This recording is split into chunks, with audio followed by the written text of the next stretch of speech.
¿Me para que... entiendes? Entendí. Vale.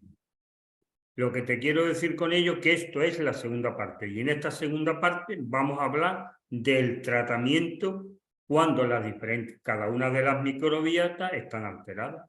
Y yo daré una serie de pautas que podemos utilizar para recuperar estas microbiotas.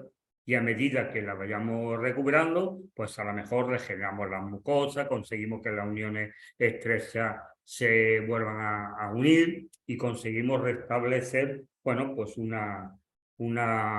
epitelio y una integridad de la barrera intestinal. Es decir, que hoy vamos a hablar de tratamiento. Los otros días vimos las funciones de estas microbiotas y hoy vamos a ver cómo podemos tratarlas para recuperarlas. Bueno, yo le voy a dar aquí a empezar. Vamos a ver lo que sale. Y si sale bien, pues esto se dará solo. Muy bien. Espérate, voy a borrar aquí.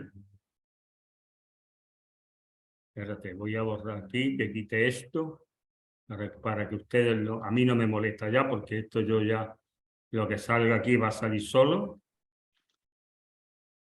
Pero es para que... ¿Ustedes veis la pantalla entera? Sí, sí, la vemos.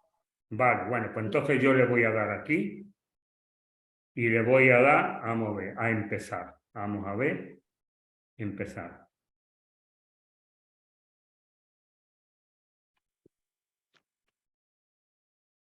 Vamos a ver, ¿por qué no?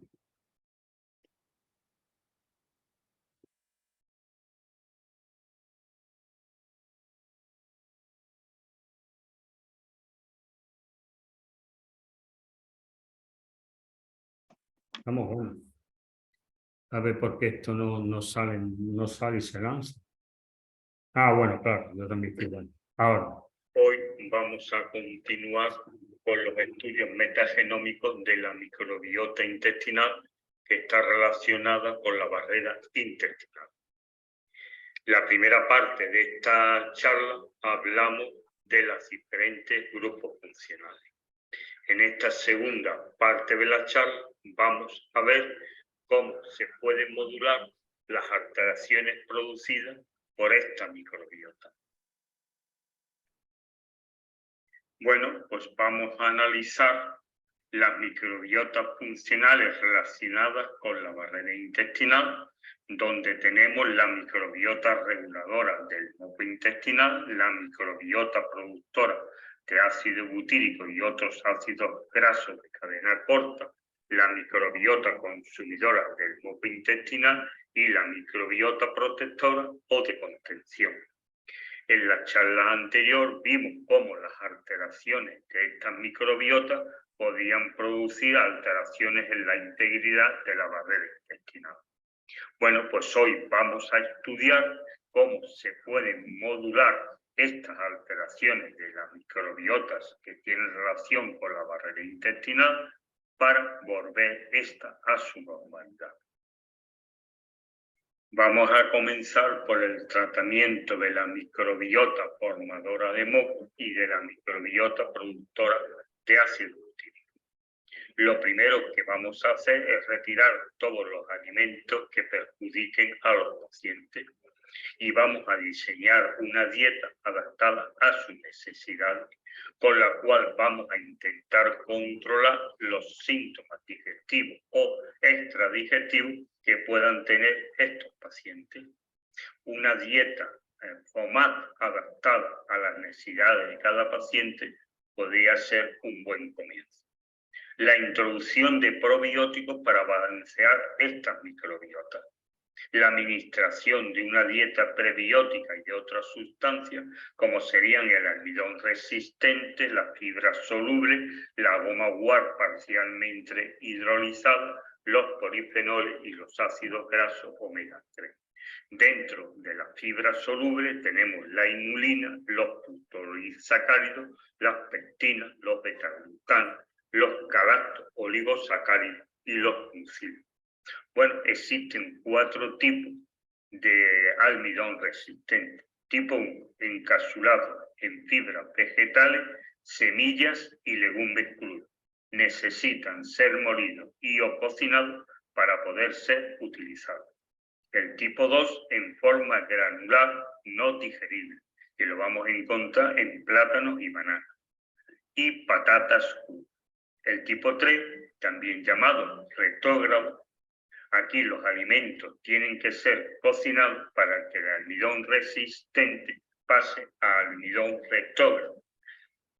Y estos alimentos tienen que ser cocidos y enfriados. Tiene un gran comportamiento como un buen prebiótico. Y eso lo vamos a encontrar, por ejemplo, en las patatas cocidas, en el arroz cocido y en las legumbres cocidas. Y hay un cuarto tipo de almidón resistente, que es el producido por la industria, que luego va a añadir a una serie de procesos, de productos procesados y por consiguiente no naturales. En esta diapositiva le he recogido una serie de alimentos con su contenido en almidón resistente o en almidón retrógrado, que ustedes pueden leer y anotar. Pero hay dos consideraciones que me interesan mucho de esta diapositiva. La primera es que el contenido en almidón, por ejemplo, retrógrado, dependerá de la manera como cocinemos nuestros alimentos. Por ejemplo, si cogemos unas patatas, las cocemos y las enfriamos, por cada 100 gramos va a contener 5,8 gramos de un almidón retrógrado. Pero si estas patatas, en igual de cocerlas, las asamos al horno y las enfriamos, el contenido de 100 gramos se va a convertir en 19,2 gramos de un almidón tipo 3. Otro tema muy interesante es que la utilización de estos almidones va a depender del contenido bacteriano de nuestra microbiota intestinal. Si los pacientes tienen bifidobacterios adolescentes y Rhamnococcus brommi y nosotros le damos alimentos que contienen almidón resistente o almidón retrógrado, se va a producir un incremento importante del Calypterium transmissio con un aumento del ácido butírico. Si no contienen estos tipos de bacterias, posiblemente la producción del Calypterium transmissio sería mucho menor. Les dejo aquí algunas referencias bibliográficas sobre este tema. Un punto muy importante es la introducción de una serie de probióticos que están apareciendo recientemente. Y entre estos probióticos tenemos en primer lugar la Akkermansia, que está fabricada por una empresa americana llamada Péndulo. Y este probiótico aporta Akkermansias vivas, las cuales inicialmente se presentan en forma liofilizada, pero al llegar a nivel intestinal se reactivan. La dosis de este probiótico sería un comprimido al día con alimentos durante un mínimo de 6 meses y luego valorar qué hacemos con el paciente. Ahora hay que recordar que esta Akkermansia va a estimula la producción de moco y además también estimula la producción del GLP-1. Un segundo probiótico de mucho interés sería el Butyricum, de la casa también americana Péndulo. ¿Y qué es lo que aporta? Aporta bacterias vivas del Clostridium butyricum y que va a producir ácido butírico y también estimula la producción del GLP. Estos probióticos nuevos se pueden comprar en Portugal en una dirección de internet que es del herbolarios.es. La Akkermansia la daríamos cuando falta moco y el butírico lo daríamos cuando falta bacterias productoras de ácido butírico y este está disponible. En esta diapositiva recogemos algunas referencias bibliográficas donde se analiza el Clostridium butyricum. En la imagen que he puesto vemos como el Clostridium butyricum produce butirato que penetra en la célula y va a estimular al GLP. Este pasa a la sangre y va a llevar a cabo una serie de beneficios para la salud de los pacientes, como se recoge en esa imagen que yo le he puesto. Otro probiótico de interés es el Metabolic Daily, también fabricado por la empresa Penny, pero a diferencia de los dos anteriores que tenían una sola cepa, este va a tener varias cepas y exactamente va a contener 4 cepas, donde tenemos la Arquelmansia municipila, formadora de moco. Vamos a tener 3 bacterias productoras de ácido butírico, donde está por supuesto el Clostridium butírico, y además contiene una bacteria ácido láctica representada por el Bifidobacterium infantis. En la imagen se recogen los efectos que producen cada uno de estas cepas. Luego el Metabolic Daily estaría indicado en los pacientes donde falta ácido butírico y moco al mismo tiempo. Hay otro probiótico que contiene Arquelmansia municipila, pero a diferencia de los anteriores, aquí las bacterias han sido pasteurizadas y por consiguiente están muertas. Según los autores de este probiótico, que se llama The Arquelmansia Company, sería ideal para el tratamiento del síndrome metabólico y de la obesidad. La dosis sería un comprimido al día durante varios meses, hasta ver si los síntomas que corresponden a un síndrome metabólico van desapareciendo. Un capítulo interesante. Hoy sabemos que las dietas altas en grasas saturadas disminuyen la salud. Sin embargo, las dietas estimulan el incremento de las arquelmansias. Y estas pueden ser de origen vegetal o animal. En esta imagen hemos recogido alimentos que contienen omegas 3, como es la semilla de lino, la semilla de chía, determinados frutos secos donde podemos encontrar las nueces y las almendras, la semilla de soya y también determinados aceites como es el aceite de lino, de chía, de canola, de soya, de germen de trigo y por supuesto el aceite de oliva virgen. Las semillas de lino y chía contienen además mucílago, que es una fibra soluble. Se puede tomar después de ser activada o añadiéndola a los alimentos molidos. Se suele tomar 1 o 2 cucharaditas al día. Los aceites de lino y chía se pueden utilizar para alinear las ensaladas, no utilizar para cocinar y elegir de alta calidad. Ahí les dejo una referencia bibliográfica sobre estos temas. Hemos dicho que las semillas de lino y chía, para ser administradas, deben ser activadas o deben ser molidas. Bueno, aquí le presento 2 suplementos, uno de semilla de lino molida y otra de semilla de chía también molida. Bueno, pues estos suplementos molidos de estas semillas se puede añadir 1 a 2 cucharaditas al día a los alimentos que comamos. Hemos dicho que determinados aceites pueden aportarnos una cantidad de omega 3 bastante interesante. Aquí les dejo 2 aceites que contienen omega 3. Uno es el aceite de lino de la firma Naturclean y otro es el aceite de chía de la compañía Biocesta. Bueno, pues lo podemos utilizar 1 cucharada al día para alinear nuestras ensaladas o para añadirla a otros alimentos que podamos comer. Por su parte, los alimentos de origen animal que contienen omegas 3 vienen representados principalmente por los pescados azules, los cuales se deberían tomar como mínimo 2 veces por semana. El pez espada no se debería comer por su alto contenido en mercurio y el atún lo deberíamos comer ocasionalmente por su contenido medio en mercurio, pero que a pesar de ello sigue siendo bastante alto. Por ello, lo ideal y aconsejable es comer túnidos de menor tamaño. Las huevas de esturión tienen también un alto contenido en omegas 3.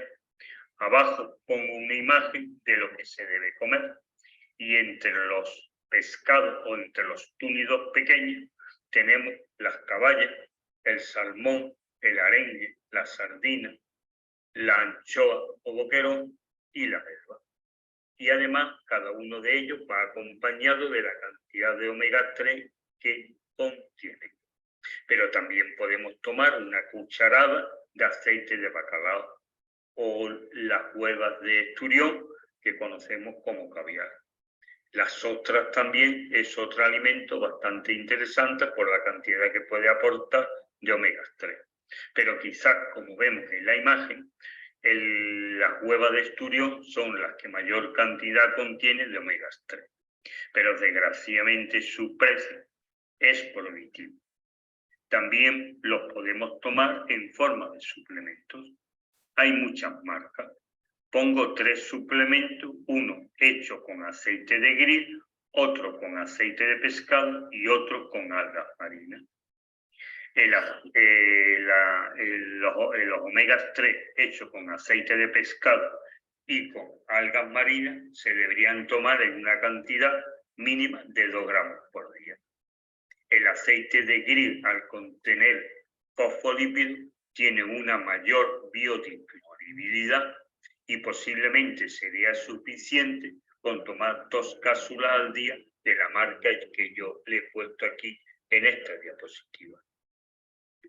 Como hemos dicho, lo mejor es comer túnidos pequeños, pero estos túnidos pequeños también los podemos tomar en conservas, pero quizá mejor en bote de vidrio que en lata. Bueno, pues aquí le he recogido 3 marcas, uno con filete de melva, otro con filete de caballo y otro con sardina. Otro tema importante para modular estas microbiotas es la utilización de las llamadas fibras solubles. Entre ellas tenemos, para comenzar, la inulina y los fos.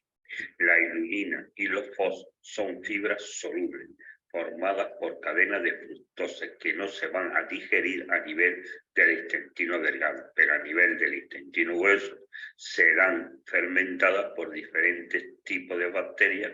Muchos de los metabolitos que se producen en estos procesos servirán de sustrato energético para otras bacterias, entre ellas, por ejemplo, el Fecalibacterium praunici, consiguiendo que estos aumenten su número y por ende la producción de ácido butírico, tan importante para el desarrollo de los colonocitos.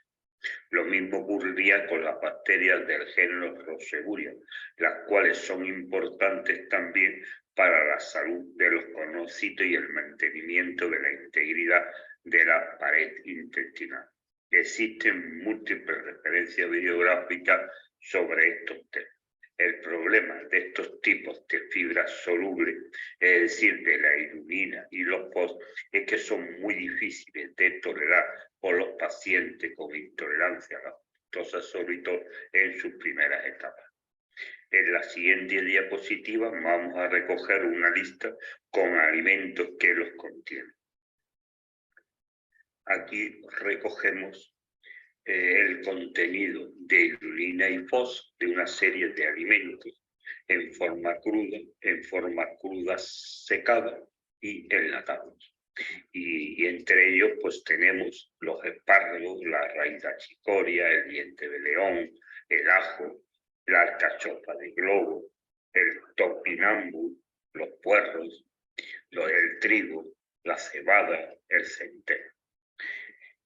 Ahí le dejo además una referencia bibliográfica sobre este tema. Pero hay que recordar que también podemos dar estas fibras solubles en forma de suplemento. Y ahí tienen ustedes 2 marcas comerciales, una de la casa Now, que contiene inulina, y otro que contiene FOS vienen en forma de polvo y lo que le tengo que decir es que hay que comenzar por muy pequeñas cantidades, aproximadamente 0,5 gramos al día disuelto en un vaso de agua. Si se tolera, se podrá ir incrementando poco a poco, pero será muy difícil, posiblemente en las primeras etapas de la enfermedad, superar los 2 gramos día. Otro tipo de fibras solubles que podemos utilizar son las pectinas. Las pectinas son heteropolisacáridos, siendo el principal componente de la lámina media de la pared celular primaria de las células vegetales superiores. Es utilizada por la industria alimenticia, cosmética y farmacéutica por sus propiedades gelatinizantes, espesantes y estabilizantes. En presencia de agua, forman geles. Bueno, pues hay una serie de alimentos que yo les he recogido a ustedes que contienen pectina y que si nosotros los comemos nos puede aportar este tipo de fibras. Pero hay que recordar que esta pectina también la podemos dar en forma de suplementos. Y aquí le he puesto yo dos, una pectina de manzana y otra pectina de cítricos. Hay que recordar que ambos suplementos vienen en forma de polvo y se podía tomar entre 1 gramo o 2 gramos por día para comenzar. Si se tolera, se podría aumentar esta cantidad. Cuando tomamos pectina de manzana o pectina cítrica, va a ocurrir que va a aumentar la cantidad de Fecalibacterium brownies y por consiguiente aumentará la producción de ácido butírico. También he dejado ahí una imagen como las rayaduras que sostienen de la piel del limón y de algunos otros cítricos se puede utilizar para dar sabor a nuestros alimentos y de esta manera también podemos tomar pectina, ya que la mayor cantidad, como ustedes saben, se encuentran en la piel. Bueno, aquí les dejo algunas referencias bibliográficas sobre estos temas. Otras sustancias muy interesantes que nos pueden ayudar a modular estas microbiotas son los polifenoles. Estos son un grupo de sustancias químicas con efecto antioxidante, entre otras cosas, cuya composición posee varios grupos fenoles por cada molécula que contiene. Tienen capacidad para modular nuestra microbiota. La microbiota intestinal, pero más exactamente la del intestino grueso, aumenta la biodisponibilidad de los polifenoles. Hay muchos tipos de polifenoles. Yo les he recogido aquí a ustedes una serie de alimentos que los contienen y al mismo tiempo les he expuesto los polifenoles que contienen estos alimentos. Es necesario recordar que la mayoría de los polifenoles atravesarán el intestino delgado sin modificaciones. Y cuando llegan al intestino grueso, van a ser utilizados por una serie de bacterias. Y a partir de aquí se va a producir nuevos metabolitos que serán realmente los que lleven a cabo las acciones beneficiosas de los polifenoles. Me gustaría recordar que determinados polifenoles pueden estimular el crecimiento de las arqueas. En esta diapositiva hemos recogido 50 alimentos ricos en polifenoles, pero abajo les dejo una referencia bibliográfica donde ustedes pueden encontrar una lista con los 100 alimentos más ricos en polifenoles, empezando por el que mayor cantidad tiene y terminando por el que menor cantidad tiene. Antes dijimos que había algunos polifenoles que eran capaces de estimular o incrementar las arqueas. Bueno, pues aquí les he dejado dos extractos, uno de resveratrol y otro de extracto de granada, rica en ácido elágico, que favorece, como hemos dicho, el crecimiento de las arqueas. Pero hoy también sabemos que los fructooliposacáridos también pueden aumentar la arquelmancia municipal. Bueno, pues aquí además le he dejado algunas referencias bibliográficas sobre estos temas. Aquí le dejo otros suplementos que son extractos de arándanos azules, que son ricos en antocianinas, que también aumentan las arquelmancias.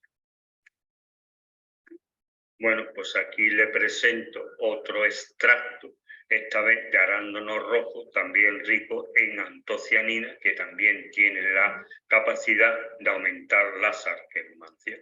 Ahí le dejo una referencia bibliográfica sobre este tema. A veces podemos utilizar otros tipos de suplementos. Cuando, por ejemplo, falta moco o, por ejemplo, cuando falta ácido butírico.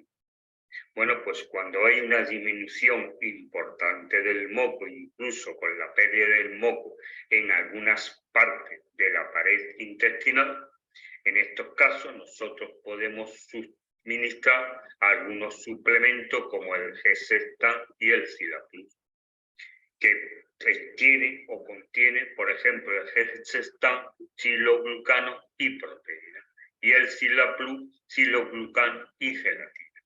Bueno, por estos productos tienen la capacidad de formar una película que protege el epitelio intestinal de los elementos que hay en la luz intestinal.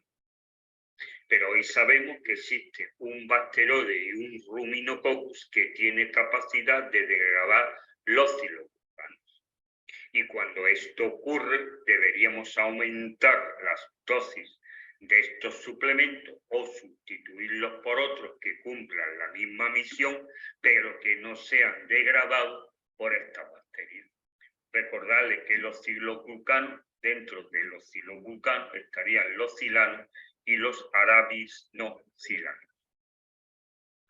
Pero a veces lo que falta es ácido butírico. Pues en este caso vamos a dar una serie de suplementos que contienen el ácido butírico. Aquí le presento una marca conocida que es Buticar con sus diferentes presentaciones. Cuando a nivel intestinal tenemos bacterias con capacidad para degradar a los siloglucanos, podemos tomar otras alternativas. Y aquí le presento un suplemento que se llama Colilen, que contiene una serie de sustancias que tienen la capacidad, igual que las anteriores, de recubrir la pared intestinal. Por otra parte, ahí le dejo también otra marca, sí, que contiene 220 miligramos de siloglucano y otros componentes. Pero hay muchas otras estrategias. Hoy, por ejemplo, sabemos que si nosotros administramos el bacilo coagulant, este puede aumentar el Fecalibacterium browniesi y puede incrementar la producción de ácido butírico. Hoy sabemos que cuando administramos goma guar parcialmente hidrogenado, puede aumentar los eubacterium y las roselias, que también producen ácido butírico. Como vemos, las estrategias para producir y modular la microbiota son muy variadas. Veamos ahora el tratamiento de bacterias consumidoras. Si recordamos la primera parte de esta charla, recordarán que gran parte de las bacterias consumidoras de moco estaban formadas por bacteroides y focaicolas. Y estos tipos de bacterias se pueden disminuir con una dieta hipoproteica, que es la que vamos a disminuir por consiguiente los productos cárnicos. Y se aconseja no comer carnes rojas, reducir las carnes blancas, mejor pescado y proteínas de origen vegetal si el paciente las tolera. Valorar la administración de enzimas proteolíticas, ya que con ello se conseguirá una disminución de las proteínas y péptidos que llegan al intestino grueso. También podemos utilizar herbáceos con efectos sobre bacterias gram positivas y gram negativas, aerobias y anaerobias. con un solo herbáceo o con múltiples herbáceos. Bueno, pues ahí yo le he puesto algunos suplementos que podemos utilizar. Y por otra parte le he puesto una enzima que contiene enzimas proteolíticas. Hay que recordar que la lactulosa puede ayudar a disminuir los bacterios, pero en poca cantidad, ya que si suministramos grandes cantidades va a producir cuadros de diarrea. La proteína whey inhibe el bacteroide fragilis. Por último, vamos a ver el tratamiento de la microbiota protectora. En primer lugar, lo que tenemos que hacer es retirar los alimentos que pueden perjudicar a nuestros pacientes y a continuación ponerles una dieta lo más adecuada posible a sus necesidades. Un segundo punto muy importante es la administración de una dieta prebiótica y probiótica, donde tenemos los alimentos fermentados y la fibra soluble, que tenemos entre ellas la inulina, los fructooligosacáridos, los galacto-oligosacáridos, los mucílagos y los beta-glucanos. Además, hemos recogido una serie de alimentos fermentados, entre los que tenemos el yogur, el kefir, el té kombucha, el natto, el chucrut y los encurtidos. He puesto algunas fotos de estos alimentos fermentados con algunas pequeñas explicaciones. Pero un problema muy serio es que pienso que en las primeras etapas los alimentos fermentados serán difíciles de ser tolerados. Por otra parte, un tema muy importante es la administración de probióticos. Un tema muy importante en la modulación de la microbiota protectora son las fibras solubles como la inulina, los fructooligosacáridos, los beta-glucanos, los galacto-oligosacáridos y los mucílagos. Ya hemos hablado de la inulina y de los fructooligosacáridos. Luego ahora nos vamos a centrar en el estudio de los beta-glucanos, de los galacto-oligosacáridos y de los mucílagos. Los beta-glucanos son polisacáridos complejos e indigeribles, formados por unidades repetidas de D-glucosa, que en la cadena principal, que es lineal, se presenta en forma beta, con enlace beta 1,3. A esta estructura lineal se le une ramificaciones con enlace beta 1,6, dando lugar a una estructura compleja denominada triple hélice, como ustedes pueden ver en la figura. Esta estructura compleja de los beta-glucanos de los hongos les confiere una mayor actividad que los beta-glucanos encontrados en otros alimentos, como los cereales, avenas y centeno o las algas marinas, los cuales tienen una estructura menos compleja a no tener ramificaciones, sino solo una estructura lineal. No tienen capacidad inmunomoduladora y solo tienen efecto prebiótico. Las levaduras también contienen beta-glucanos ramificados, pero tienen una actividad menor que los beta-glucanos de los hongos. Son también inmunomoduladores. Dentro de los beta-glucanos podemos distinguir dos tipos: los solubles y de bajo peso molecular, que van a tener un efecto sobre el sistema inmunitario, y los insolubles y de alto peso molecular, que van a tener un efecto prebiótico. Las células M, que son células epiteliales, captan los beta-glucanos de bajo peso molecular.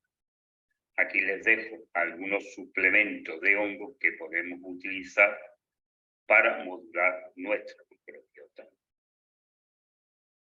Para terminar con el tema de las fibras solubles, me gustaría recordarle, aunque sea someramente, que también vamos a contar con los mucílagos y los galacto-oligosacáridos. Los mucílagos, como ya hemos dicho, se encuentran en la semilla de lino, en la semilla de chía, en las semillas de plántago y en las algas marinas. Por su parte, los galacto-oligosacáridos los vamos a encontrar principalmente en las legumbres. Cuando utilizamos esta, hay que tenerla en remojo al menos 24 horas y se deben hacer cocciones largas con estas legumbres. Es importante recordar que además de administrar fibra con alimentos, también lo podemos dar con suplementos.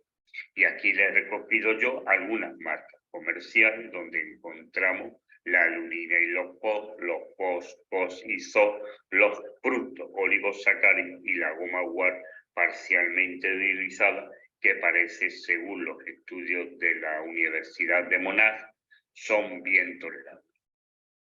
Bueno, me gustaría hacer hincapié que Megaprebiotic, actualmente se conoce con el nombre de Megapre, contiene 3 fibras, como son POS y SO, pero estas fibras son de precisión.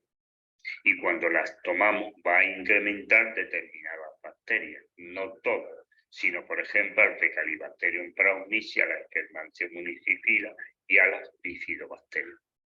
Todos estos fibras que hemos mencionado van a servir para aumentar las bacterias ácido lácticas, que son el componente principal de nuestra microbiota protectora. Un capítulo que merece gran atención es la administración de probióticos. La mayoría de los probióticos que utilizamos están hechos con bacterias del género Lactobacillus y del género Bifidobacterium.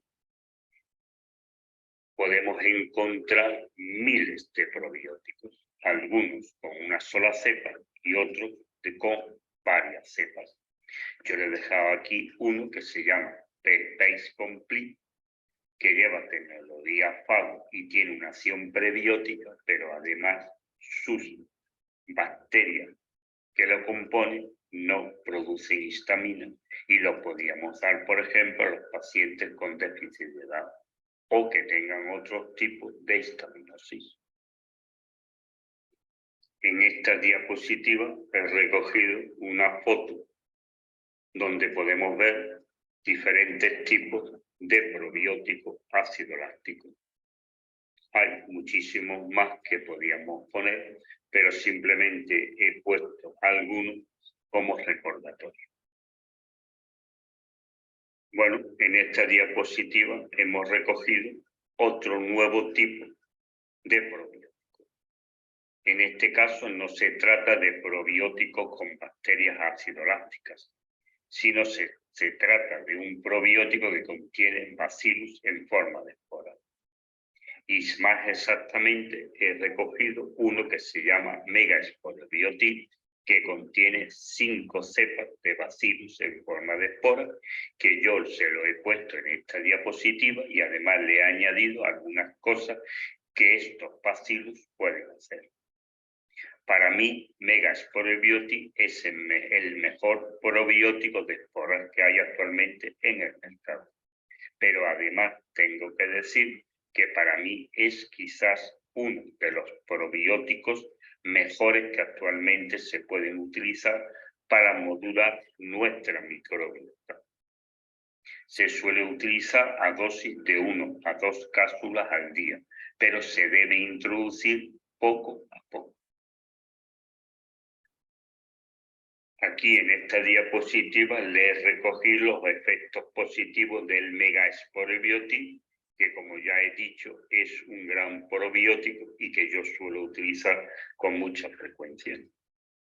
Y cuando nosotros damos este probiótico, va a producir una serie de efectos, como es aumenta la diversidad bacteriana, incrementa el número de bacterias comensales como Akkermansia municipila, Fecalibacterium prausnicia y a la Bifidobacterium.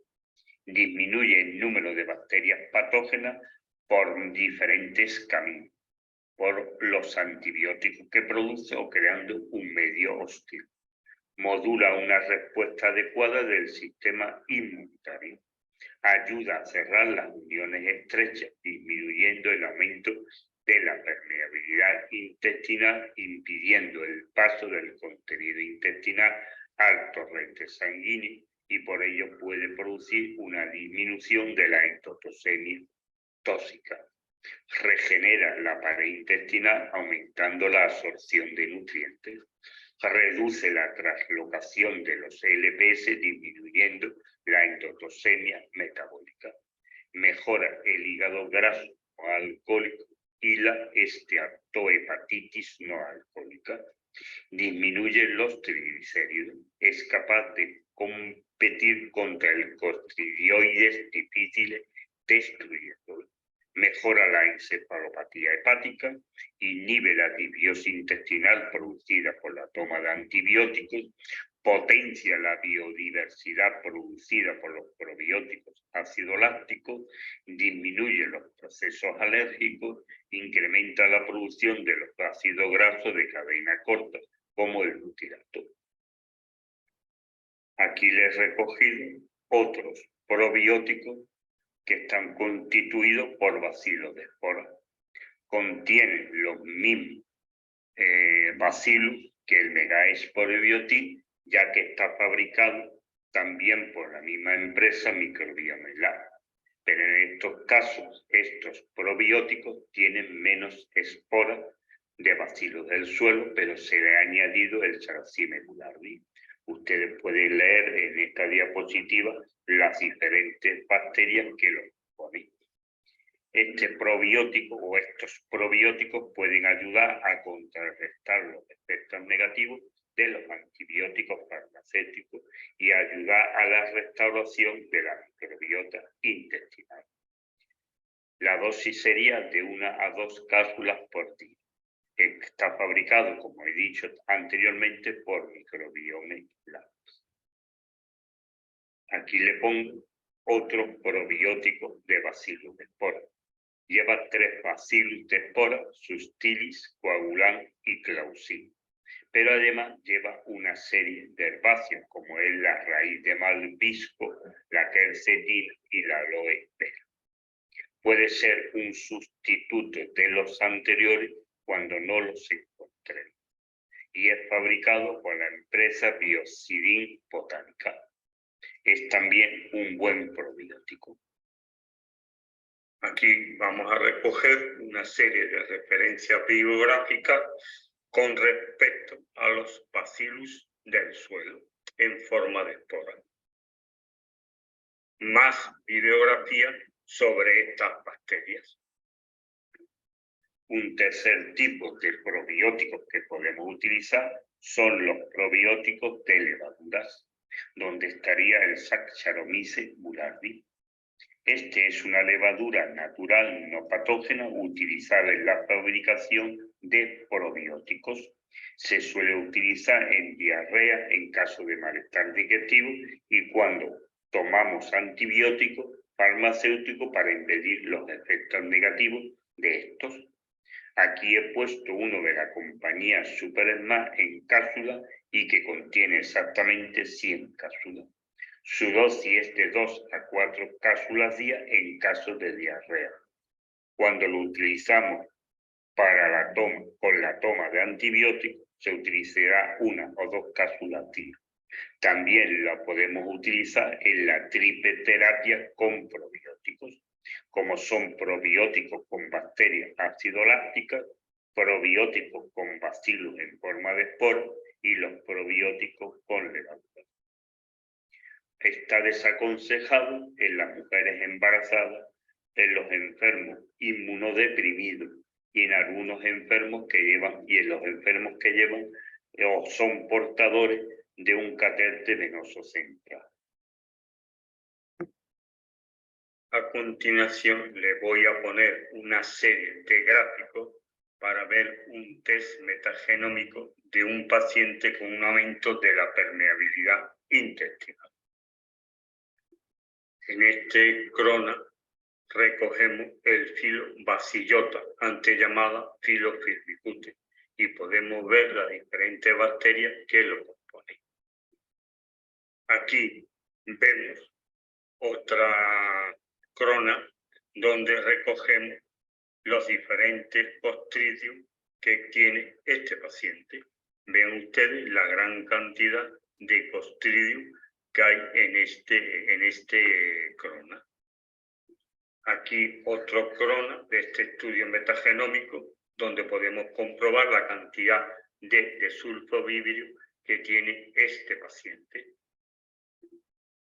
En este crona podemos comprobar las diferentes arqueas que contiene este estudio metagenómico. En este último crona hemos cogido lo que hoy llamamos acitotas, donde están incluidos los virus. Bueno, ustedes pueden comprobar la cantidad de virus que hay en este crona. Visto todos estos cronas de un estudio metagenómico de un paciente, tengo que decir que los gráficos mostrados no corresponden a un estudio metagenómico de la microbiota intestinal. Corresponde a un estudio metagenómico de una muestra de sangre de un paciente con aumento de la permeabilidad intestinal. De aquí la importancia de mantener esta integridad para evitar que pasen a la sangre procedente del intestino una gran cantidad de microorganismos que pueden producir algunas importantes alteraciones en los pacientes. Muchas gracias por su atención.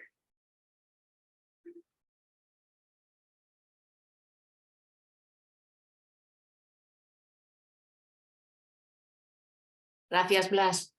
De nada. Bueno, ahora a ver si alguien tiene alguna pregunta. Lo que hemos visto es que hay muchas alternativas para poder modular las microbiotas que juegan un papel importante en la microbiota, la microbiota que trata de conservar la integridad de la barrera intestinal. Es cuestión siempre, como yo digo, de cogerse y según las posibilidades económicas de los pacientes, poner unas alternativas u otras alternativas. Muchas veces a lo mejor queremos poner, por ejemplo, yo que sé, Akkermansia, un probiótico de Akkermansia, pero a veces la situación económica de los enfermos no lo permite. Bueno, yo he dado otras muchas alternativas que también podemos utilizar para tratar de mejorar las Akkermansias de nuestros pacientes o el ácido o las bacterias productoras de ácido butírico o las bacterias que componen la microbiota protectora. Yo creo que hay muchas alternativas. Habrá otras muchas más, no vayamos, porque aquí hemos visto algunas. Podríamos llevarnos hablando. También es verdad que este tema se ampliará mucho más cuando hablemos del arsenal terapéutico que podemos disponer. Aquí hemos dado, bueno, pues algunas ideas.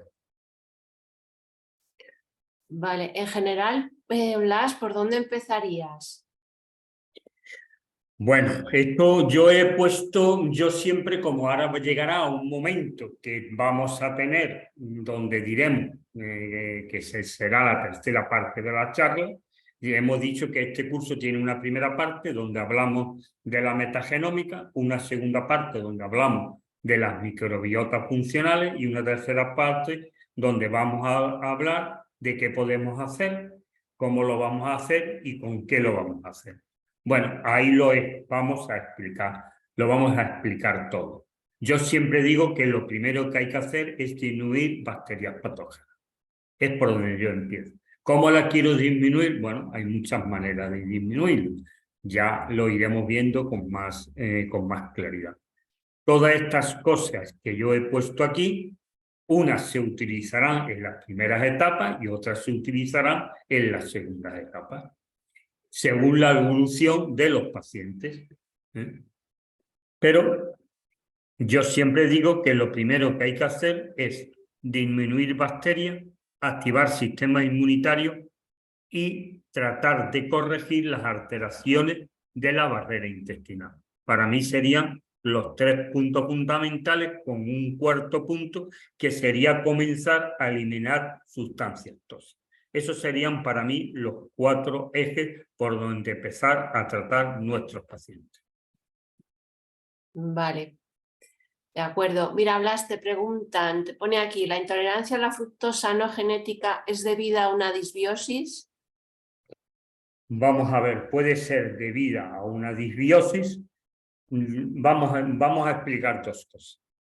La disbiosis puede ser tanto a nivel del intestino delgado, pero cuando esta disbiosis se da a nivel del intestino delgado, solemos hablar de SIBO, de LIBO, de SIBO.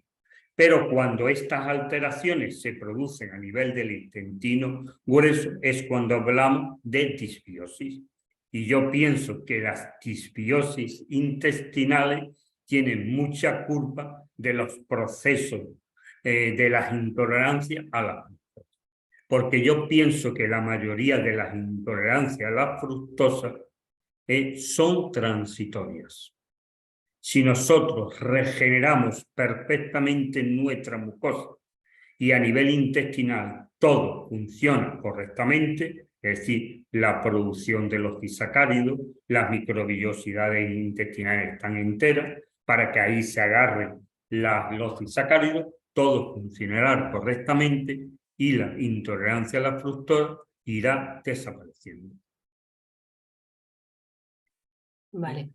Es decir, la mayoría de los test que hacemos de intolerancia a la fructosa y lo damos como tal, yo pienso que están mal diagnosticados.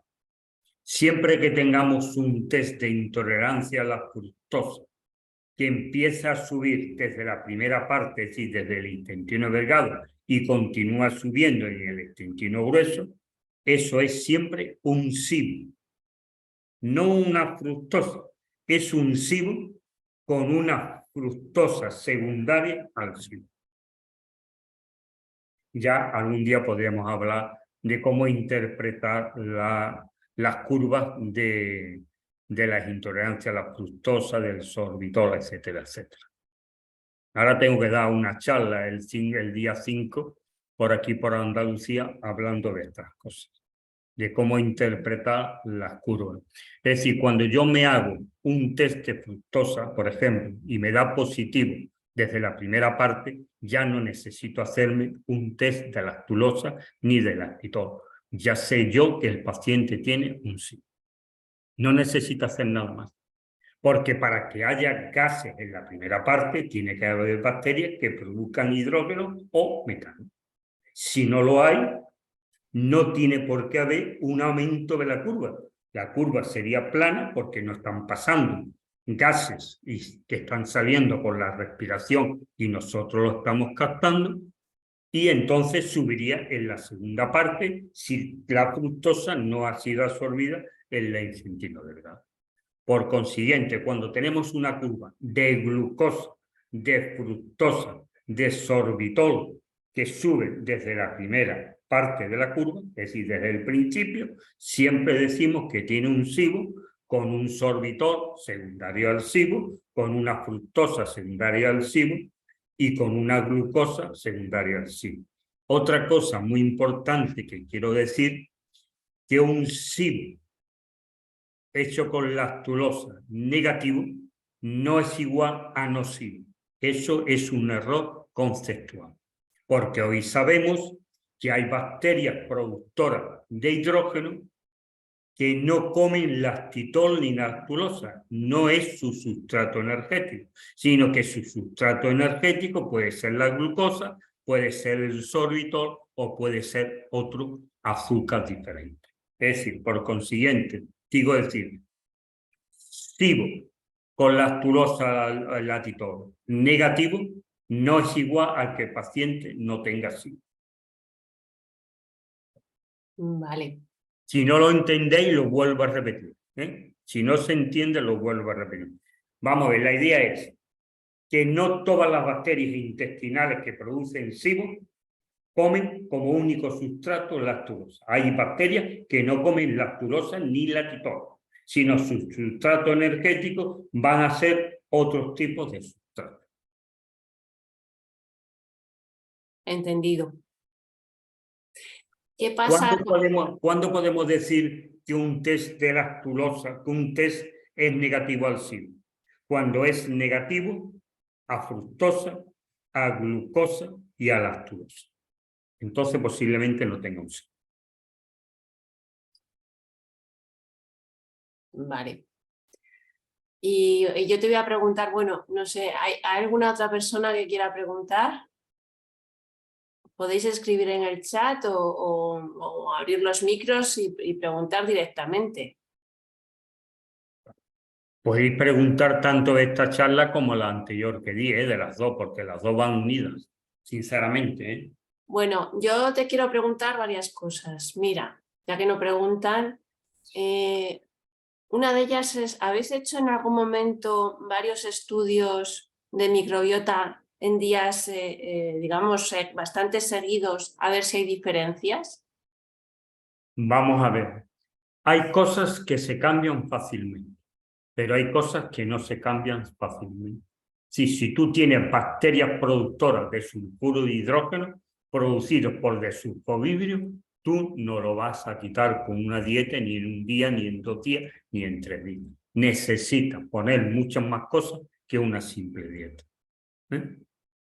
Y porque es lo mismo que pasa con SIBO. Tú pones una dieta, pones una serie de tratamientos y sigue estando ahí el SIBO una vez y otra vez y otra vez y otra vez. Es que esto ya está contactado. Que hay bacterias que se pueden influir, sí, porque muchas bacterias que muchas veces determinamos son bacterias transitorias, no están permanentemente en nuestro intestino. Si tú tienes bacterias productoras de metano a nivel del intestino grueso, no las vas a quitar ni en un día, ni en 2, ni en 3. Si no, los cibos sería muy fácil. Pongo un tratamiento, pongo una dieta y todo el mundo cura. Y eso no ocurre. Sigue haciendo las pruebas, SIBO positivo, SIBO positivo, SIBO positivo, SIBO positivo. Luego no los arregla. Lo mismo pasa a nivel intestinal. Hay cosas que cambian rápidamente, pero hay otras cosas que no cambian rápidamente. Si tú tienes un 30% de Escherichia coli, tú no lo vas a quitar en 2 o 3 días. Y además tendrán que poner una serie de tratamientos para que estas bacterias patógenas disminuyan. Por supuesto que cuando tú vas pasando unos días todo va cambiando, pero el esquema principal no cambia. A pesar de lo que digan. Eso es una opinión personal. Yo creo que las cosas no varían tan rápidamente. Ojalá. Ojalá. Si no, todo el mundo tendría Akkermansia. Yo le daría 2 cosas, ¡pum! Y las Akkermansia. No, y las Akkermansia no suben. Yo me he hinchado de dar omega 3, arándano, en miles de cosas, y las Akkermansia no se han inmutado. Chicos, si alguien me dice que él es capaz de aumentar las Akkermansia de 0,01 en 3 o 4 días con una dieta, yo ya voy a reír rápidamente con él para que me enseñen. Yo no soy capaz. Por eso te digo que hay cosas que no se solucionen ni en un día ni en 2 días. Si no, todo el mundo en 3 días estaríamos arreglados.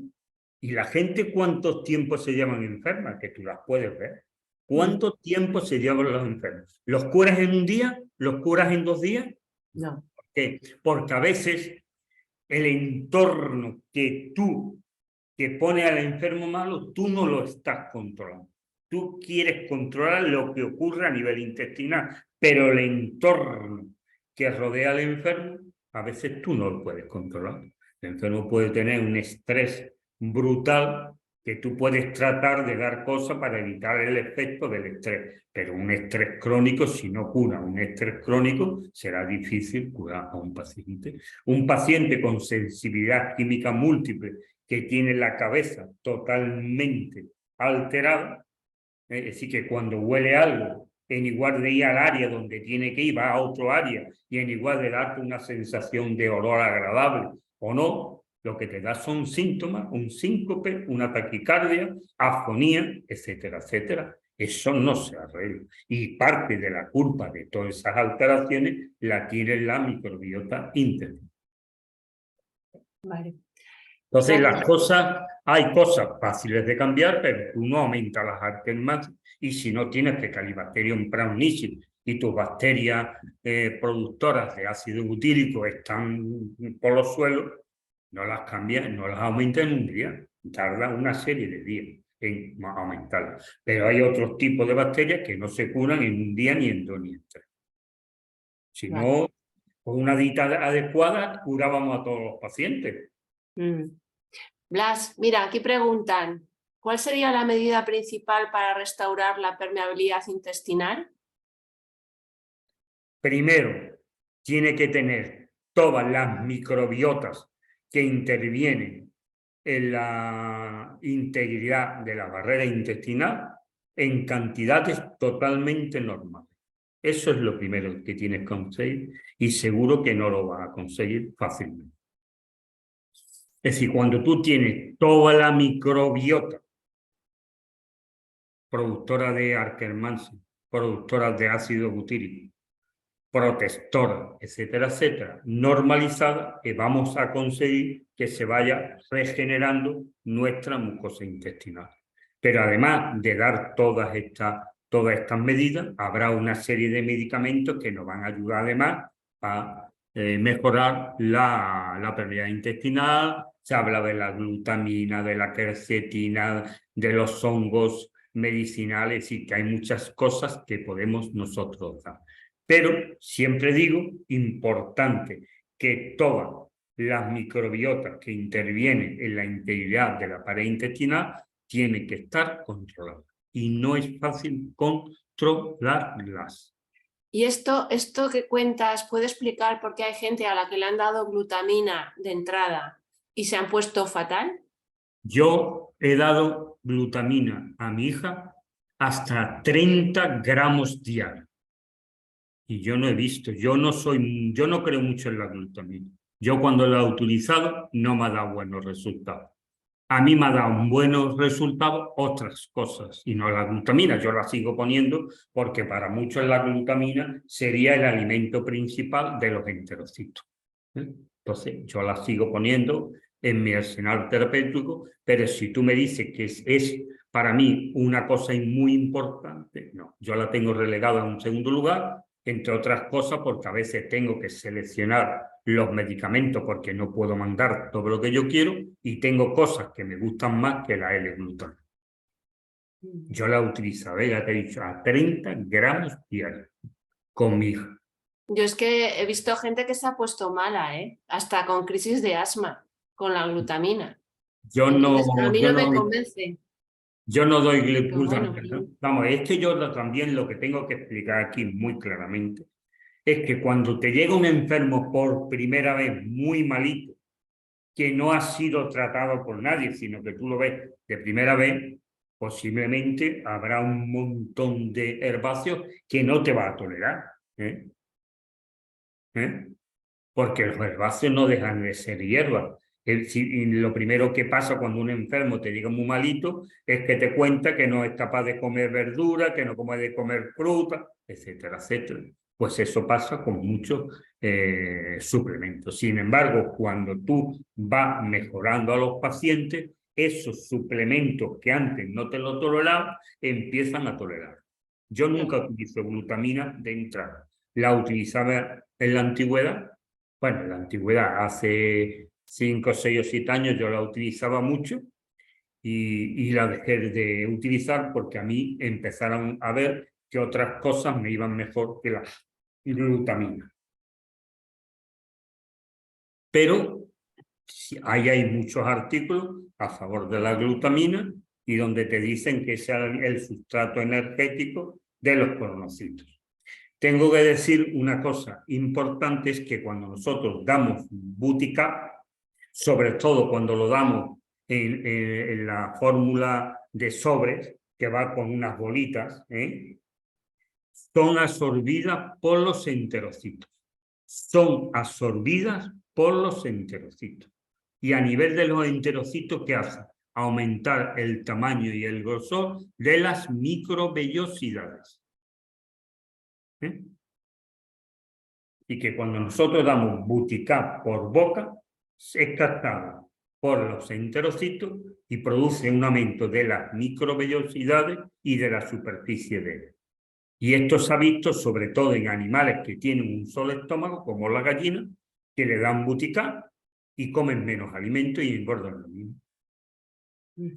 Porque son capaces de absorber mayor cantidad de nutrientes. Mira, aquí Susana Benito nos dice, la glutamina sienta fatal cuando hay unas proteolíticas altas, las alimenta y aumentan los productos neurotóxicos.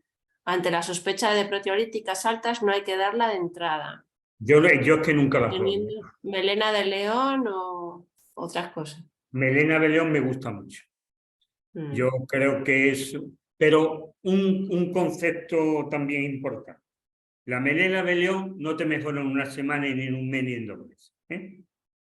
La melena de león tiene que darse durante un plazo. Yo la estoy dando, yo que la tomo personalmente, yo tomo 2 cápsulas diarias de melena de león y lo voy a mantener durante 6 meses seguidos y después me pondré a tomar una sola casa de mantenimiento y la voy a tomar hasta que me muera.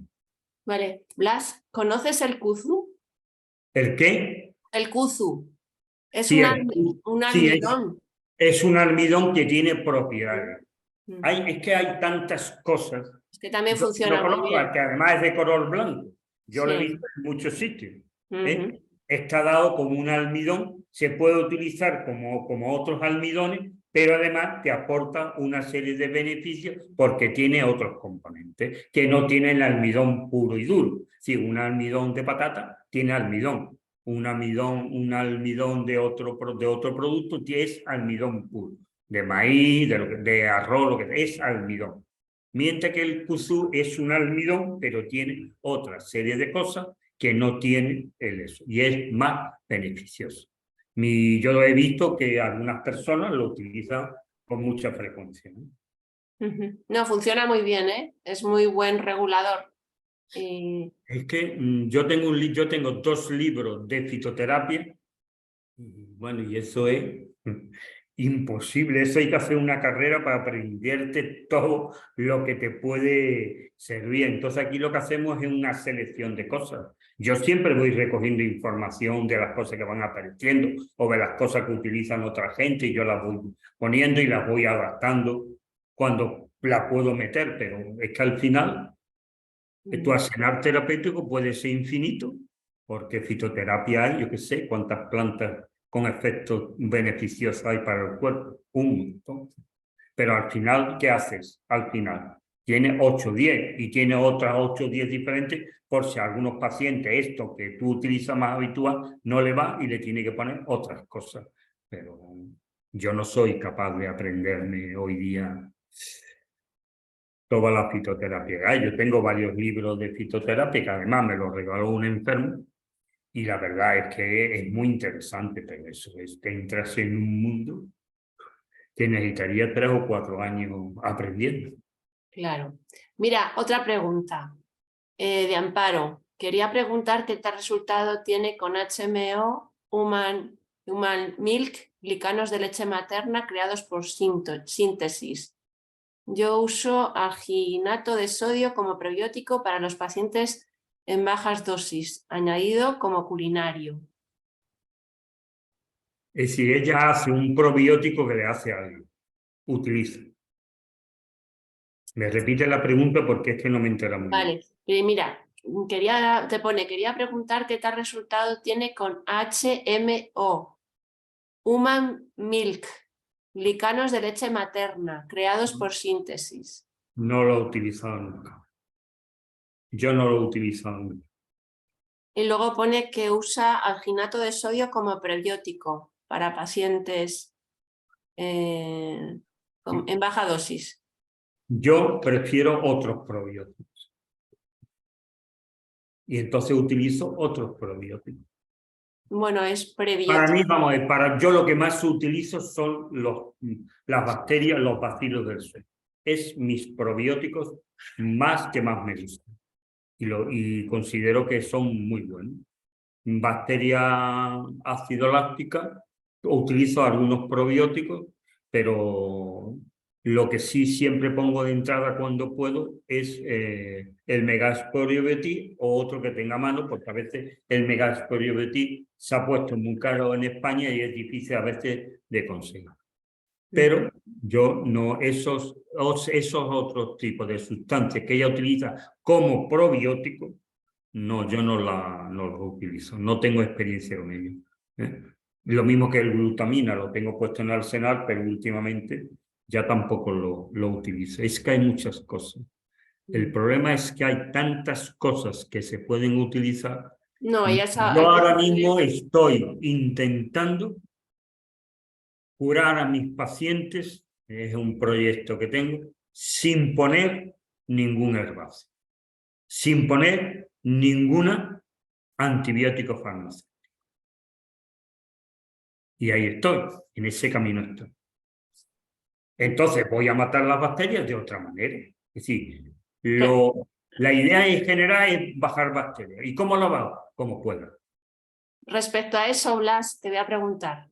¿Tú has probado utilizar, por ejemplo, orégano, aceites esenciales? Yo utilizo berberina, orégano, ni alicina, todo eso lo utilizo, claro, claro. Ya lo veremos, ya lo vamos a ver cuando lleguemos. Yo utilizo Vale. todas esas cosas, las utilizo, explicaremos cuándo y dónde se pueden utilizar y a las dosis que se puede utilizar. De todo eso vamos a hablar cuando entremos en la tercera parte de este curso, que aquí estamos empezando. De acuerdo. Bueno, no Pero sé en si vez hay de ir más. recogiendo, apuntando, los que tengan algunas cosas que crean que son interesantes y se puedan utilizar, yo le agradecería que me mandaran un email. Mira, pues yo utilice esto para mi paciente. Vale, ¿Ya está? fenomenal. O es que te lo manden a ti y después tú me lo mandas a mí o como sea. Porque yo así lo voy analizando y lo voy viendo. Busco referencias bibliográficas y busco una serie de cosas. Fenomenal. Pues Yo sí, estoy pues con lo que abierto, quieran. yo estoy abierto siempre a todo y yo siempre digo, hay muchas formas de modular la microbiota. Yo estoy explicando una. Vale. Que ya porque nos quedan muchas cosas interesantes y bueno, ya tenemos que hablar de un montón de cosas. Tenemos que hablar hasta de la entomoterapia, que es la terapia con insectos, pues fíjate tú. Blas, ¿y tú qué opinas de la hidroterapia de colon? Yo no me gusta, ni creo en ella. No me gusta ni creo en ella. Es que yo no necesito hacer una hidroterapia para curar a un paciente, pues que se la voy a mandar. Yo creo que cuando yo hago una hidroterapia arraso demasiado.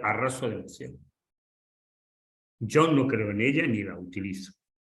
Cada uno en Estados Unidos ahora mismo ahí está. No, hay gente que le funciona muy bien para, digamos, limpiar y luego sembrar, ¿no? Para Bueno, quitar tóxicos y de todo. yo tendría que verlo. A mí me gustaría que esos que hacen hidroterapia hicieran después un test de microbiota donde quieran y ver qué ha pasado con la terapia que hay allí. Es lo mismo que podemos decir con la dieta cetogénica. Hay mucha gente que la utiliza, le va muy bien y yo no utilizo dieta cetogénica nunca para curar a mis pacientes. Yo sé que hay mucha gente que lo domina, que lo saben hacer y curan a sus pacientes. Pero tú sabes que en la hidroterapia de colon, que al final, después de hacer la limpieza con el agua y todo el rollo, luego te meten probióticos con mucha frecuencia, Sí, ya lo sé. directamente. Yo no lo creo en ella, simplemente. Yo no creo en ella. Pero tú has visto resultados en gente que lo ha hecho. Yo he hablado con médicos de Estados Unidos donde está muy cuestionada la hidroterapia y tengo algunos conocimientos. Yo, como no me ha gustado nunca, porque creo que puede hacer más daño que beneficio, yo no la utilizo. Tú verás que yo no la nombro ni la critico, porque para criticarle yo tendría que haber hecho un estudio exhaustivo sobre la hidroterapia. Pero bueno, si alguien es capaz de curar a los enfermos con hidroterapia y con reposición de bacterias, pues mira, estupendo. Pero ¿quién hace la hidroterapia? ¿El mismo que cura al paciente o lo manda a algún sitio? A ver, aquí en Madrid, por ejemplo, lo hacen que yo conozca una clínica, lo hace una enfermera, pero bueno, lo piden distintos médicos, ¿eh? Una enfermera. Una enfermera especializada en hidroterapia de colon. Tú sabes que una hidroterapia de colon puede perforar un colon. Ya, porque va a una Puede, si presión el hay agua. algunos divertidos, hay algunas cosas, ¿no? Sí, que hay que tener cuidado cuando se hace, hay que descartar enfermedad de Crohn, colitis ulcerosa, una serie de cosas. A mí no me gusta, yo no la he utilizado nunca, no la puedo criticar porque tampoco tengo unos conocimientos exhaustivos de ella, pero yo nunca la he utilizado para curar a mis pacientes. No estoy en contra de ella. Y mira que yo soy abierto de mente, ¿eh? Yo todo lo que me da, lo estudio, lo miro y si me gusta está puesto en mi arsenal terapéutico, aunque sea lo más raro del mundo. Vale. Mira, ya lo último que aquí alguien preguntaba es si conoces a alguien en Asturias, algún profesional que trabaje estos temas. En Asturias, de memoria no. De memoria no. La verdad es que estamos faltos de muchos especialistas en muchas partes de España, ¿eh? En muchas partes. Que sepa de verdad, no. Que De sepa microbiota. Bueno, en este caso... No, porque mira, yo veo a ver, ayer estuve viendo a una chica médico hablando de microbiota, bueno, y decía cosas muy sensatas. Y era médico, pero con una coletilla, y a pesar de todo lo que estaba diciendo tenía mucho sentido. A mí me gustaría conocer a todo el mundo, yo que Mira, aquí desgraciadamente... hay una persona, Mercedes, que dice que está ella, pero que está aprendiendo. Vale, pues estupendo. Sí, vamos a ver, yo estoy interesado en todas las terapias. Hay cosas que no utilizo porque todavía no estoy convencido. ¿Cuándo me iba a decir a mí un urólogo como yo que iba a utilizar berberina, ni alicina y esas cosas? Nunca lo pensé. El problema es que yo aquí en Andalucía, que tengo ahora que dar unas charlas importantes en algunos hospitales públicos que son para mí de gran interés, porque a mí me gustaría que todas estas cosas entrasen también en la seguridad social, porque si no la gente no tiene dinero para pagar todas las pruebas que serían necesarias e ideales para curarlo. Bueno, pues a mí, y además yo siempre lo digo, yo estoy aquí sentado para intercambiar ideas. Yo doy mis ideas y el que tenga otras ideas, que me la pase por un email. Pues mira, yo utilizo estos medicamentos para potenciar la actividad mitocondrial, para desintoxicar a mis pacientes, etcétera, etcétera. Yo no tengo ningún inconveniente, ¿eh? Yo tengo muchas cosas incorporadas que me han mandado otros médicos, ¿eh? Vale. Hasta dónde he llegado, que estoy ahora leyendo un libro sobre, que eso es una teoría que defiende mucha gente, que los alimentos hay que comerlos, no se pueden mezclar unos tipos de alimentos con otros tipos de alimentos. Es decir, que hasta eso me estoy leyendo yo y es un tocho así, ¿eh? Yo tengo tiempo y leo. Después me gustará o no me gustará, pero yo barajo todas las posibilidades. No estoy cerrada a ningún tipo de tratamiento que a mí, después de leerlo, me suena, ¿no? Aparte que uno no es capaz de aprenderlo todo, ¿eh? No vayamos a confundir. Pero Perdona, yo le doy a ustedes algunos conocimientos, por lo menos les explico lo que hacen las bacterias y después con lo que yo les enseñe y con lo que ustedes saben, que algunos sabrán más que yo, pues tendrá mucho más elementos para tratar a sus pacientes. Si aquí no estamos tratando de decir yo soy el listo y ustedes hacéis lo que yo diga, no. Yo no he ido nunca así por la vida. Yo explico mis conocimientos, las cosas que utilizo, por qué las utilizo, el que le guste las aplica y el que no le guste, bueno, claro. Por lo menos que se aprenda, porque eso sí es importante, que hacen las bacterias a nivel intestinal. Porque hoy día no decir bacteroidetes altos, de bacterias productoras de sulfuro de hidrógeno alto, no, con eso no. Eso no es suficiente para curar a los enfermos. Tú puedes tener sulfuro de hidrógeno y yo ponerte tratamientos diferentes dependiendo cuáles sean las bacterias que estén produciendo el sulfuro de hidrógeno. Y no ponga a todos los pacientes el mismo tratamiento. Claro, eso es lo lógico. Cada paciente personalizado según su problema. Porque hay bacterias productoras de sulfuro de hidrógeno que no son de sulfovidrios. Entonces los tesulfovidrios tienen un tratamiento y otras bacterias productoras de sulfuro de hidrógeno tienen otro tratamiento diferente. Que eso los iremos viendo cuando demos las charlas de de bacteria metagenómica y de productora de sulfuro de hidrógeno, que no es que vamos a dar una charla de SIBO, vamos a ver nada más aspectos del tratamiento cuando se encuentran aumentadas a nivel intestinal del intestino grueso. Es lo que vamos a ver. Ya si algún día queremos montar un curso de disbiosis, pues hacemos una jornada en algún sitio, invitamos a mucha gente y que cada uno hable de una parte de lo que entiende él por sí, ¿no? Y fui a montar uno, lo que pasa es que después vino el COVID y pensaba haber invitado a 2 médicos de Estados Unidos, al doctor Pimentel y a una chica que se llama la doctora Sielberg, que no es médico, ¿cómo se llama? Bueno, ahora te lo digo, ya es naturópata o algo así. Pero sabe mucho, sabe muchísimo. Yo la leo mucho, yo la leo mucho. También es verdad que yo no estoy de acuerdo totalmente con los americanos. Ellos lo centran todo. Y aunque ahora empiezan a cambiar todo en el intestino delgado, y el intestino grueso también juega un papel importante. Yo creo que había que barajar los dos aspectos. Yo no encuentro ningún paciente que tenga un SIBO de verdad, que no tenga una afectación también a nivel del intestino. Vale. Bueno, pues el miércoles vamos a ver la segunda charla de las microbiotas funcionales y si no recuerdo más, vamos a hablar de las microbiotas portadoras de LPS, la microbiota proteolítica, la microbiota de la trimetilamina y algunas otras.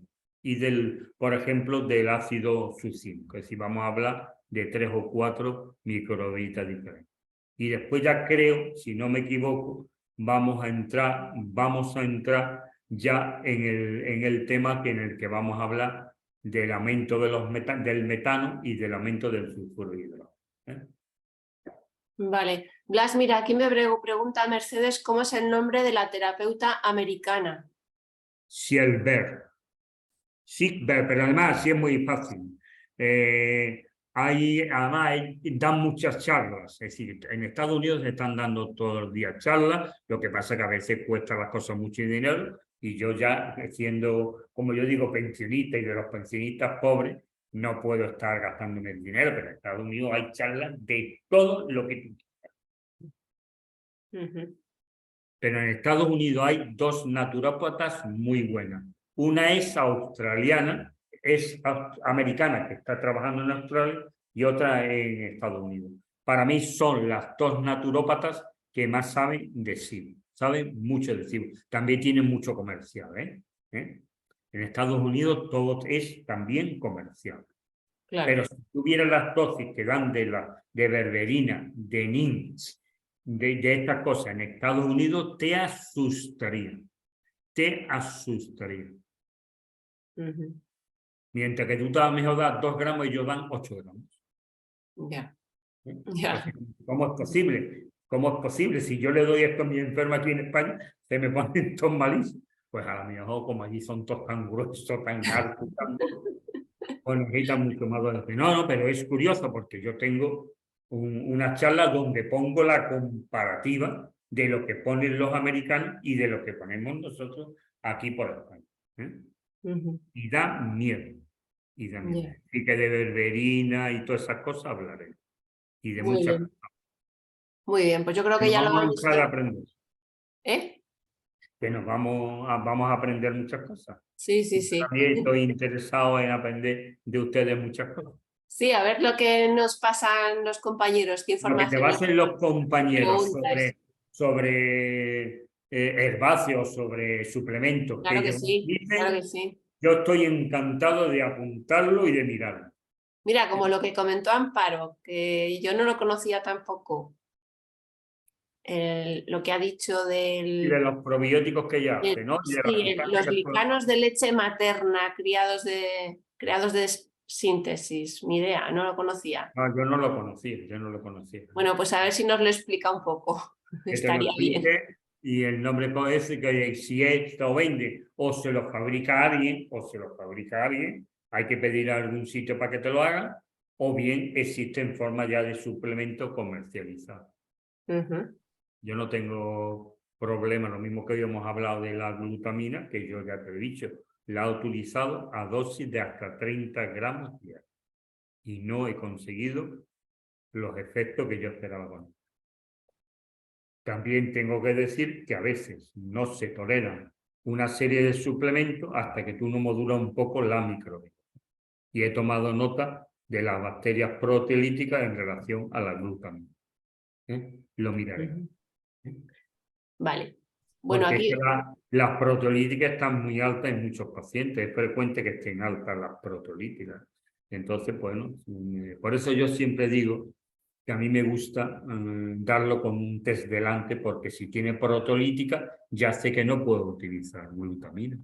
Y si yo tengo bacteridetes muy altos, no puedo utilizar resveratrol, porque el resveratrol me los aumenta más.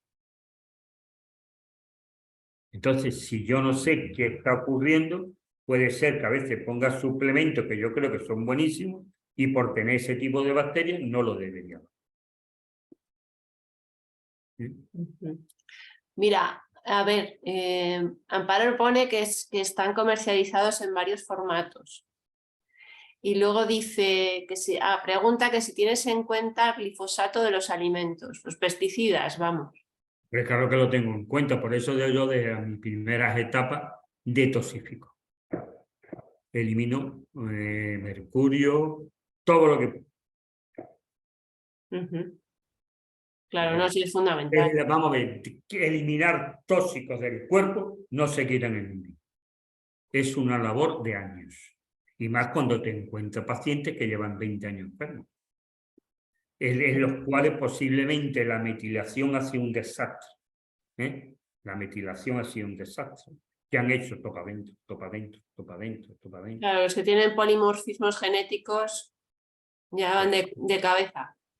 Imagínate, tiene miles. Entonces yo ya siempre, desde el primer momento que puedo, pongo algo que aunque sea mínimo, ya me comience a detoxificar, a limitar metales pesados, pesticidas, órganos clorados, etcétera, etcétera, xenobióticos, todo lo que pueda.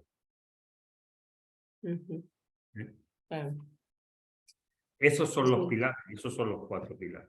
A medida que vaya el paciente, pues ya va añadiendo cosas para repoblar, todo lo que tú quieras. Bueno, de eso sabemos.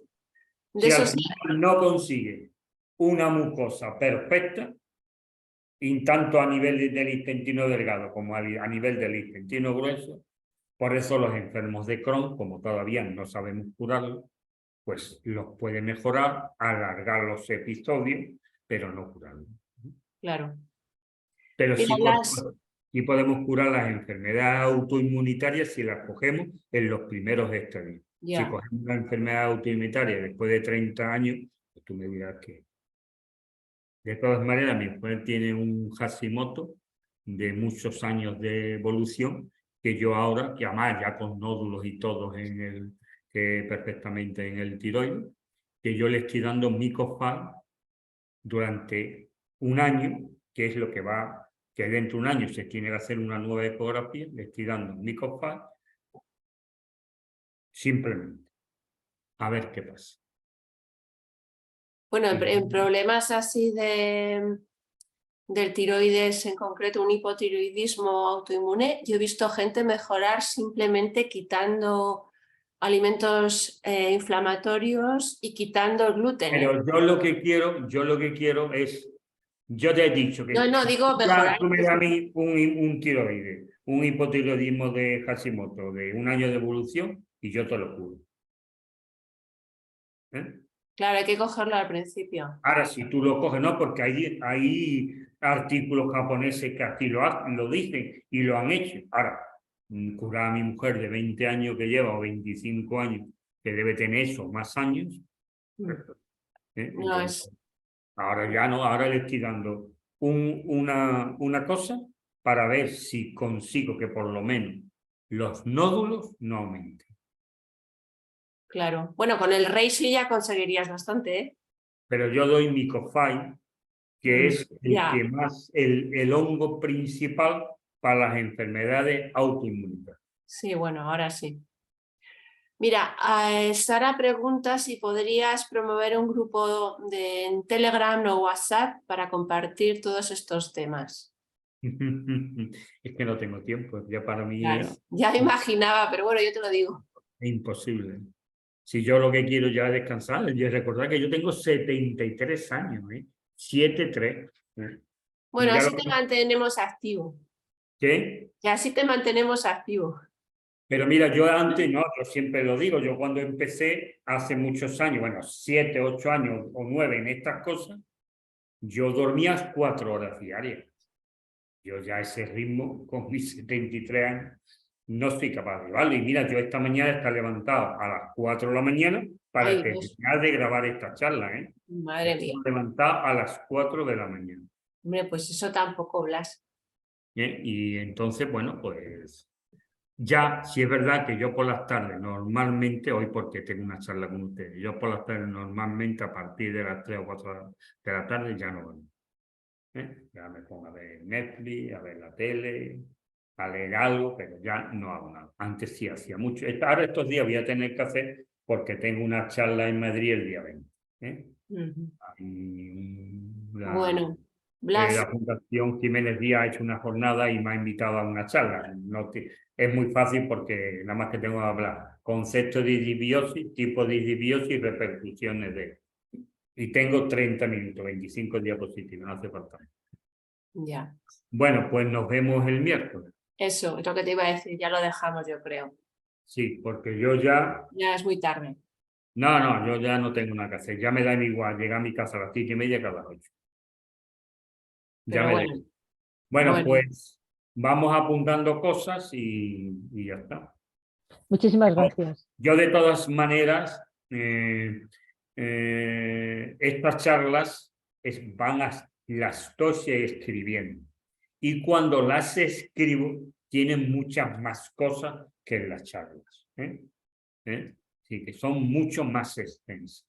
Eso es, al final yo haré un pequeño libro con todas estas charlas escritas y aumentadas, para que uno pueda aprender mucho más, porque yo algunas cosas las tengo que dar resumidas, porque si no tendría que estar hablando aquí un curso. Entonces después voy a intentar escribir un pequeño manual, bueno, de consulta. Genial. Yo tengo muchos proyectos, el problema es que a veces pues cuestan mucho dinero las cosas. Ya. Lo ideal sería hacer un estudio de microbiota donde tú le dieras, cuando recibiera el té, le dieras a un botón, ¡boom! Y te llevara una... Porque esta bacteria no la conozco, ¡boom! Y me sale en la pantalla. A no sé, ¡boom! Le doy y me salgo en la pantalla. Pues hacer eso cuesta un montón de dinero. Pero a mí me gustaría, porque sería un test dinámico. No, estaría fenomenal.